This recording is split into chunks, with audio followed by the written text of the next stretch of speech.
दोस्तों, कभी सोचा है कि एक लम्हे में सब कुछ बदल सकता है। आपका हंसता खेलता बच्चा जो अभी मुस्कुरा रहा था, अचानक सांस लेना बंद कर दे और आपकी आंखों के सामने जिंदगी का दिया बुझ जाए।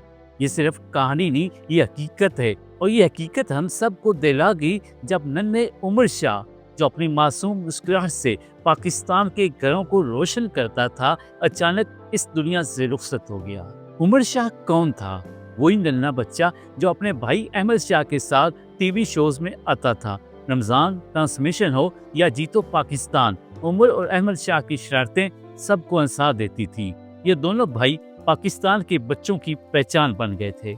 लेकिन इस खुशियों भरे सफर में एक दिल दिला देने वाला मोड़ आया।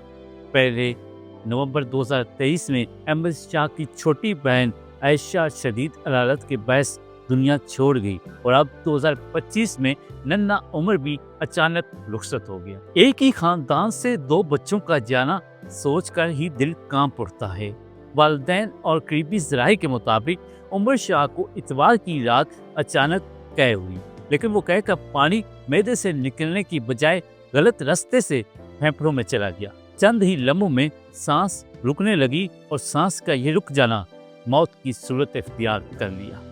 डॉक्टर्स बताते हैं कि ये अमल एस्पिरेशन कहलाता है, यानी जब खाने पीने का कोई जरा या कह का पानी सांस की नाली में उतर जाए तो नाली बंद हो सकती है। इंसान न बोल सकता है, न सांस ले सकता है, न खा सकता है, और अगर फौरी मदद न मिले तो जिंदगी सिर्फ 2 से 3 मिनट में खत्म हो सकती है।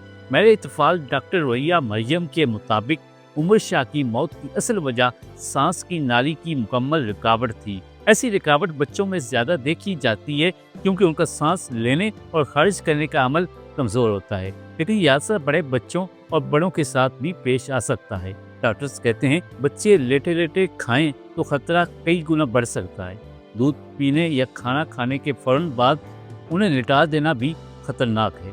डॉक्टर्स के मुताबिक 1 साल से कम उम्र बच्चों को दूध पिलाने के बाद हमेशा डेकार करवाएं। ये छोटी छोटी एहतियातें हैं, लेकिन जिंदगी बचा सकती हैं।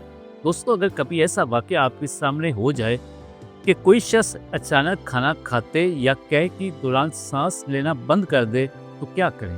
डॉक्टर्स एक तरीका बताते हैं। मरीज के पीछे खड़े होकर अपने दोनों बाजुओं से उसके पेट पकड़ें और नाक के थोड़ा ऊपर एक हाथ मुट्ठी बंद रखें और दूसरे हाथ से मजबूती से दबाएं। तेजी से ऊपर की तरफ झटके दें ताकि सांस की नाली से फंसा हुआ मवाद बाहर निकल सके। छोटे बच्चों में ये अमल मुख्तलिफ अंदाज से किया जाता है, लेकिन बुनियादी मकसद एक ही होता है कि सांस की नाली खोलना और फंसी हुई चीज को बाहर निकालना। याद रखें, ये पहला कदम जिंदगी बचा सकता है और फिर फौरी तौर पर मरीज को अस्पताल पहुंचाना लाजमी है। दोस्तों, उमर शाह की मौत सिर्फ एक खानदान का दुख नहीं, बल्कि हम सब के लिए एक सबक है। जिंदगी की नाजुकी को समझने का, अपने बच्चों पर ज्यादा तवज्जो देने का और एहतियात को मामूल समझने का। उमर शाह की मासूम हंसी, उसकी शरारतें, उसके मासूम चेहरे की रोशनी हमेशा याद रखी जाएगी, लेकिन उसके साथ हमें यह भी याद रखना होगा कि एक लम्हे की लापरवाही कितनी बड़ी कीमत रह सकती है। आइए हम सब मिलकर दुआ करें कि अल्लाह नन्हे उमर शाह को जन्नतुल फिरदौस में जगह अता फरमाए, उसके वालिदैन को सब्र अता फरमाए, और ये ऐद करें कि अपने घरों में अपने बच्चों के साथ खाने पीने के तरीके पर जरूर नजर रखें, ताकि कोई खानदान ऐसे दुख से न गुजरे। मेरे चैनल को सब्सक्राइब जरूर कीजिएगा, वीडियो को शेयर और लाइक कीजिएगा। अल्लाह हाफिज़।